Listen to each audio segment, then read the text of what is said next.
Hello दोस्तों। आज 27 जून 2025 है। आज मेरे पापा को गए 3 साल हो गए। पता है 2022 ने मुझसे मेरा सब कुछ छीन लिया। सब कुछ, वो सारे लोग छीन लिए जो मुझे बहुत प्रिय थे। पूरी स्टोरी बताऊं इससे पहले मैं अपना छोटा सा परिचय दे देती हूँ। मेरा नाम मेनका गुप्ता है और मैं बनारस में रहती हूँ और ये मेरा एक छोटा सा परिचय है। पता है, लोग सही कहते हैं कि किसी के जाने से ज़िंदगी नहीं रुकती, पर एक सच और है, ज़िंदगी अच्छे से भी नहीं चल पाती है। मेरे पापा कोई सुपर हीरो नहीं थे, पर उनका हंसता हुआ चेहरा, उनका सेल्फ कॉन्फिडेंस मुझे साहस देता था। वो जब थे तो लगता था कुछ भी गड़बड़ होगी तो वो संभाल लेंगे, पर आज ऐसा नहीं लगता है। आज लगता है कि कोई संभालने वाला नहीं है। मेरे पापा एक बहुत ही अच्छे इंसान थे, पर ईश्वर ने उन्हें जाते वक्त बहुत सारी तकलीफ़ें दी, बहुत ज़्यादा तकलीफ़ें दी। पापा को गए 3 साल हो गए, पर आज भी लगता है कि आएंगे और आकर के यहीं बैठ जाएंगे और बोलेंगे बेटा क्या हो रहा है। पता नहीं मेरा दर्द पूरी तरीके से निकल नहीं पाया है या मैं ये समझ नहीं पाई हूँ, पर पता नहीं क्यों मेरा दिल आज भी ये मानने को तैयार नहीं होता है कि वो अब इस दुनिया में नहीं रहे। हुआ क्या था, 13 अप्रैल का दिन था। पापा से मिलने कुछ लोग आए थे। पापा उनसे मिले, फिर ऊपर आए। हम सब फैमिली मेम्बर, मतलब घर में मेरी मम्मी, मेरा भाई और मैं, 3 लोग रहते थे और पापा। हम लोग खाना खाने बैठे, पापा खाना नहीं खा पाए। अगले कुछ दिनों तक ऐसा ही हुआ, वो खाना नहीं खा पाते थे। कुछ भी निगलना उनके लिए प्रॉब्लम होता था, तो हम लोगों को लगा कि कुछ गले में प्रॉब्लम होगी, तो उन्हें ईएनटी के डॉक्टर को दिखाया गया। मिर्ज़ापुर की एक डॉक्टर ने उन्हें एग्ज़ामिन किया तो पता चला कि शायद यहाँ कुछ प्रॉब्लम है, कोई नर्व मूव नहीं कर पा रही है। तो पापा को तुरंत ही मेरठ भेज दिया गया। मेरठ में मेरी दीदी और जीजा जी रहते हैं। मेरी दीदी आई सर्जन है, डॉक्टर निरुपमा गुप्ता, और मेरे जीजा जी डॉक्टर हरिमोहन चौधरी, वो एक कार्डियोलॉजिस्ट हैं। मेरठ में भी बहुत दिनों तक बहुत सारे डॉक्टर्स को दिखाया गया, टेस्ट कराए गए, पर एक्चुअल में पता नहीं चल पा रहा था कि हुआ क्या, कि कुछ अंदर नहीं जा पा रहा है। फिर एंडोस्कोपी हुई, उसमें पता चला कि फूड पाइप में 2 नर्व्स होती हैं, उसमें से एक मूव कर रही थी, एक नहीं कर रही थी। दैट मीन्स कि उनको हेमरेज आया था, जिससे उनकी फूड पाइप बंद हो गई और वो अब आजीवन गले के थ्रू कुछ खा पी नहीं सकते थे।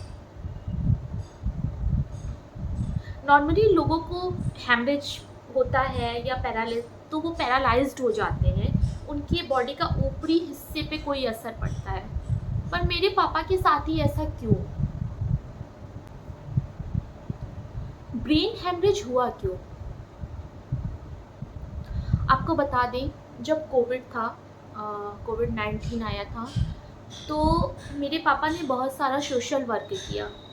सोशल वर्क भी कह सकते हैं, और उससे उन्होंने कुछ अर्निंग भी की। मेरे पापा घर के इकलौते एक ऐसे मेंबर थे जिनके ऊपर परिवार की सारी जिम्मेदारी थी। दीदी लोगों की शादी हो गई थी तो उनकी जिम्मेदारी तो उस समय नहीं थी, पर हम, मम्मी और मेरे भाई की जिम्मेदारी उनके ऊपर थी, तो उन्हें कमाना भी पड़ता था।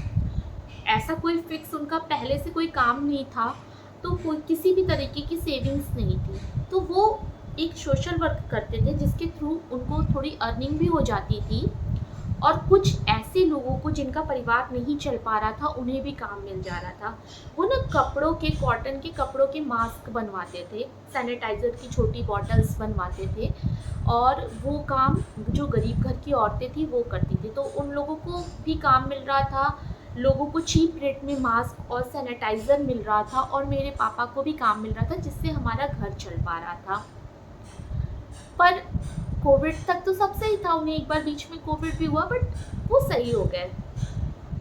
उसके बाद पता चला, उसके कोविड के बाद पता चला सेकेंड वेव के दौरान कि पापा को आईएलडी हो गया है, जिससे उनके दोनों तरफ की जो लंग्स थे वो सिकुड़ गए थे और वो सांस नहीं ले पाते थे कायदे से।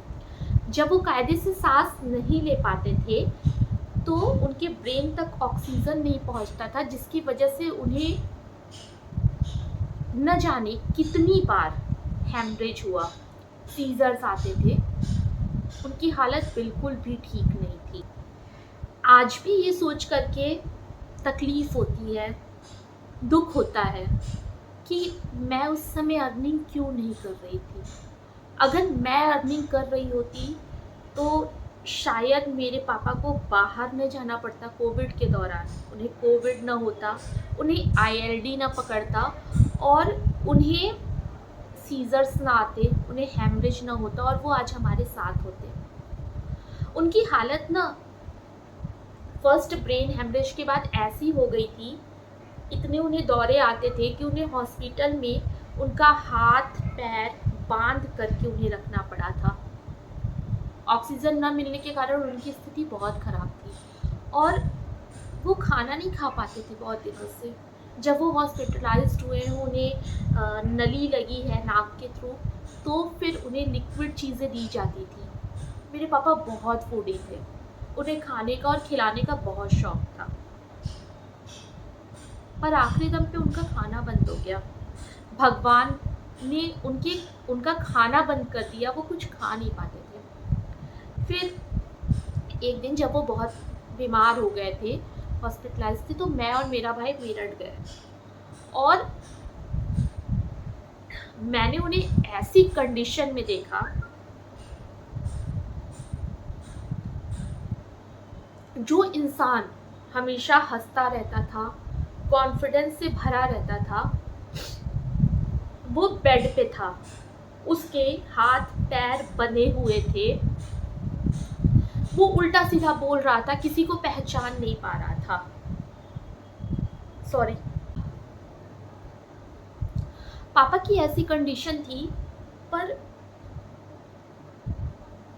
उस वक्त भी जब उन्हें देखा मैंने तो मुझे रोना नहीं आया, तकलीफ लग रही थी, पर शायद पापा ने हमेशा ये बता दिया था कि वो बहुत ही ब्रेव हैं, वो सारी मुश्किलों से निकल सकते हैं। तो उस समय भी यही लग रहा था कि वो फाइट करके वापस आ जाएंगे। और पता है ये कब तक लगता रहा? 26 जून 2022 तक, जब तक कि उनका वेंटिलेटर नहीं हटाया गया। पापा मेरे बहुत ब्रेव थे, उन्होंने जीने के लिए बहुत फाइट की। उन्हें 2 महीने के अराउंड आईसीयू में और वेंटिलेटर पे रखा गया। टीएलसी रिपोर्ट कभी भी नॉर्मल नहीं आती थी, टोटल ल्यूकोसाइट काउंट जो होता है, बिकॉज ऑफ इतने ज़्यादा इन्फेक्शंस थे बॉडी में कि कभी भी जो काउंट था वो सही नहीं आया, एवीजी सही नहीं आता था। सीजर्स पड़ते थे, रात भर ऐसे ऐसे वो हिलते रहते थे। मेरा भाई रात में रहता था आईसीयू में, हम लोग दिन में रहते थे, बट हारे नहीं वो। दीदी जैजी डॉक्टर थे, तो उन लोगों ने भी खूब प्रयास किया कि पापा बच जाए। हाईएस्ट लेवल की जितनी एंटीबायोटिक थी, सारी चीज़ें ट्राई की गई, सारी मशीनरी लगाई गई, बहुत सारे पैसे खर्च किए गए, बहुत एफर्ट लगाया गया, बट शायद भगवान को कुछ और मंजूर था। पापा मेरे इतने ज़्यादा स्ट्रॉन्ग थे कि वो नियर अबाउट 10+ बार तो उन्हें निमोनिया से बाहर निकाला गया। वो बार बार एस्पिरेट कर जाते थे, क्योंकि जो फूड पाइप बंद थी तो सारी चीज़ें नली से दी जाती थी, वो प्रॉपर डाइजेस्ट नहीं हो पाती थी, उनका कोई भी ऑर्गन प्रॉपर काम नहीं कर रहा था। भगवान से बहुत लड़ाई हुई। पापा जाना नहीं चाहते थे और भगवान छोड़ना नहीं चाहते थे, पर वो चले गए छोड़ के। पापा भी हिम्मत नहीं हार रहे थे और हम लोग भी हिम्मत नहीं हार रहे थे। बस ये लगता था कि पापा सही हो जाएंगे और उन्हें डिस्चार्ज करा करके हम मिर्ज़ापुर ले आएंगे।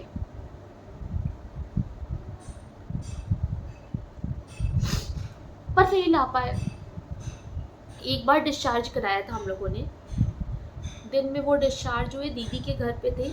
ये हुआ था कि दीदी के घर से ही हम ऑपरेट करेंगे, पास में ही हॉस्पिटल था, कुछ दिक्कत होगी तो हॉस्पिटल, दीदी जैजी डॉक्टर थे तो डॉक्टर घर भी आ सकते थे, पर रात तक ना उन्हें फिर से प्रॉपर ऑक्सीजन नहीं मिल रहा था और वो आईसीयू की फैसिलिटी घर में तो नहीं करा सकते हम लोग इतनी। फिर से उन्हें सीज़र आने लगे और इस बार वो पैरालाइज्ड हो चुके थे। उनको फिर से एडमिट कराया गया। अब उनका हाथ पैर काम करना सब बंद कर चुका था। आंखें जो थी वो भी मूव नहीं करती थी। खोल दो तो खुली रहे, बंद कर दो तो बंद रहे। आईसीयू में मुझे अच्छी तरीके से याद है, मैं नियर अबाउट 12 बजे से 6 बजे तक पापा के साथ आईसीयू में रहती थी, डेली नियम था। और सुबह 6 से 8 इतनी देर मैं आईसीयू में पापा के साथ रहती थी। मैं उन्हें बहुत सारे भजन सुनाती थी, गाना सुनाती थी। एक प्यार का नगमा है, मुझे लगता था सुन रहे हैं, सही हो जाएंगे। कभी कभी गुस्सा लगता था तो ऐसे चिल्लाती थी, ए हीरो उठो उठो, उनके पैर पे ऐसे ऐसे टैप करके, ए हीरो उठो उठो। कभी कभी रिएक्ट कर जाते थे। बट अब जो कंडीशन थी और ख़राब होती जा रही थी, बहुत ही ख़राब होती जा रही थी। और उन्हें एट लास्ट हमें वेंटिलेटर पे डालना पड़ा। एक एक ऑर्गन काम करना बंद कर रहे थे। मुझे याद है उस दिन फादर्स डे था और उस दिन उन्हें पहली बार वेंटिलेटर पे डाला गया। तो वेंटिलेटर पे उन्हें यहाँ से गला काट के नहीं डाला गया था, सी पैप के थ्रू लगाया गया था। रात तक उन्होंने पूरी पाइप खींच दी, सब खींच दिया। शायद वो उसी रात चले जाते, पर वो उस रात पूरी रात केवल सिंपल ऑक्सीजन पे सरवाइव किए। एक बार बीच में होश भी आया था। मैं और मेरी दीदी थी शाम को, शायद वो उनका आखिरी बात है। उन्होंने काफ़ी देर तक बात की और मुझे याद है उन्होंने बोला कि बेटा मुझे नमक खाना है, मुझे दही खानी है। मैं भाग के गई, हॉस्पिटल के जस्ट नीचे एक दुकान थी कैंटीन टाइप की, मैंने उनसे नमक मांग के ले आया, उनके जीभ पे लगाया, उनसे बातें की। लेकिन वो सिर्फ यही कह रहे थे कि बेटा मुझे अब जाने दो, मुझे बहुत तकलीफ़ है। मुझे याद है जब वो मेरठ जा रहे थे मिर्ज़ापुर से, पहले ब्रेन हेमरेज के दौरान, तो भी उन्होंने मम्मी को ऐसे हाथ जोड़ा, अब बोला कि श्रीमती जी अब ना आ पाऊँ। उन्हें शायद उस समय एहसास था, हम ही नहीं था, कि ये भी हो सकता है। उन्हें पूरे इस ट्रीटमेंट के दौरान 3 महीने के ट्रीटमेंट के दौरान, जब उनका बहुत ही बेकार फेस चल रहा था, उन्हें पूरे समय इस बात की चिंता थी कि रिंकू की शादी नहीं हुई। मेरा घर का नाम रिंकू है। तो होश में आते थे तो गलत सलत बोलते थे, शादी की फ़ोटो दिखाओ, शादी कब करोगी। उनकी लाइफ का ये शायद सबसे बड़ा रिग्रेट था कि वो जा रहे हैं और उन्होंने मेरी शादी नहीं की।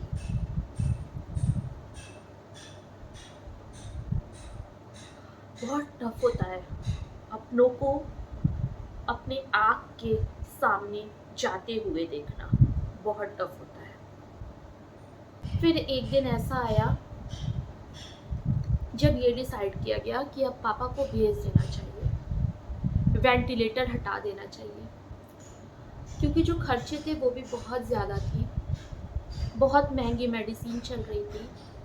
और हॉस्पिटल का वेंटिलेटर हम एक इंसान के लिए बुक करके नहीं रख सकते। उनके ब्रेन जो था वो डेड हो चुका था, ऑर्गन्स काम नहीं करते थे, फीवर इतना हाई आता था, इतना हाई आता था कि लगता था कि जो बेड है वो बॉयल कर रहा है। उन्हें बहुत तकलीफ थी। फिर 27 जून को ये डिसाइड किया गया कि उन्हें उनका वेंटिलेटर हटा दिया जाएगा। एक दिन का मेरी दीदी जिया जी को समय दिया गया। जो लोग मिर्ज़ापुर में मेरी 2 दीदी जिया जी रहते थे, वो लोग मेरठ आए बाई रूट, और 27 तारीख को 11:45 पे पापा का वेंटिलेटर हटा दिया गया।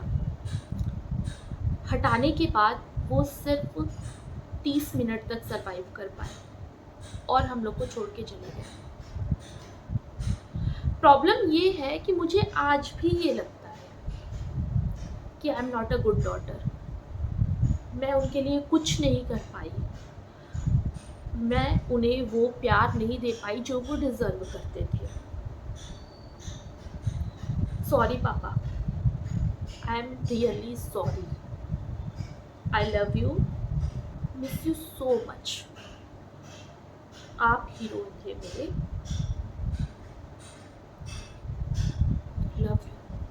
Love you so much. पापा मेरे इतने जिंदा दिल इंसान थे। इतनी तकलीफें रहती थी उनके पास, इतनी प्रॉब्लम्स रहती थी, पर हारते ही नहीं थे कभी। हमें तो इतनी सी प्रॉब्लम हो जाती है तो हम इतनी सारी गोलियां खा लेते हैं। डिप्रेशन, एंजाइटी उन्हें कभी नहीं हुआ। उनके पास बहुत सारी प्रॉब्लम्स थी। वो गर्व से कहते थे, तुम लोग खाओ गोली, हम तो बिना एक गोली के चलते हैं। उनका सपना था कि वो अपनी 13वीं करके मरे। कहते थे, बेटा मैं तो अपना पुतला बनवा करके मरूंगा, 1000 लोगों को खाना खिला करके, और जब मैं मरूंगा तो पूरा मिर्जापुर मेरी मैयत में साथ चलेगा। पर भगवान ने उन्हें वो भी नहीं दिया। वो अकेले चले गए। सिर्फ कुछ लोग उनके साथ थे जो कि फैमिली मेंबर थे। उन्होंने बहुत स्ट्रगल किया। क्लास 7 के बच्चे आज पानी लेके नहीं पीते हैं। वो क्लास 7 से अर्निंग करते थे और दादी को देखते थे, अपनी पढ़ाई करते थे। बहुत ही टैलेंटेड थे। दुनिया का A to Z कोई भी काम मेरे पापा के पास आता था। कभी मना नहीं करते थे, कहीं से भी जैक निकाल के काम करवा देते थे। भगवान ने उन्हें बहुत सफरिंग दी, उन्हें आखिरी वक्त पे भी बहुत सफरिंग दी, उनकी स्टार्टिंग की लाइफ से उन्हें बहुत सफरिंग दी। तो बस ईश्वर से यही प्रार्थना है कि अब उन्हें अगर दूसरा जन्म दे तो उन्हें उस सफरिंग से मुक्त रखे। Love you papa, you are my superhero. फिर पापा का वहाँ पे अंतिम संस्कार हो गया। एक दिन हम लोग रुके थे, वहाँ से पापा की अस्थियाँ लिए और फिर से मिर्ज़ापुर आए। और मिर्ज़ापुर में बाकी जैसे सारा कार्यक्रम चलता था, 13 दिन का वो हुआ। 3 साल बीत गए। बहुत सारे ऐसे लोग थे जो बहुत दावा करते थे कि मैं आपका हूँ, हम आपके हैं। कोई नहीं आया।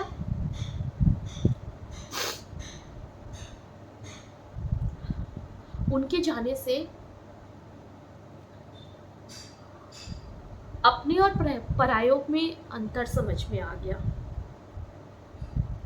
बहुत कुछ समझा दिया ईश्वर ने।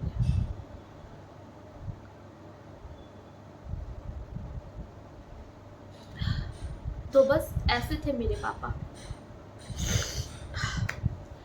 Thank you for watching. जय हिंद, जय भारत। Bye bye.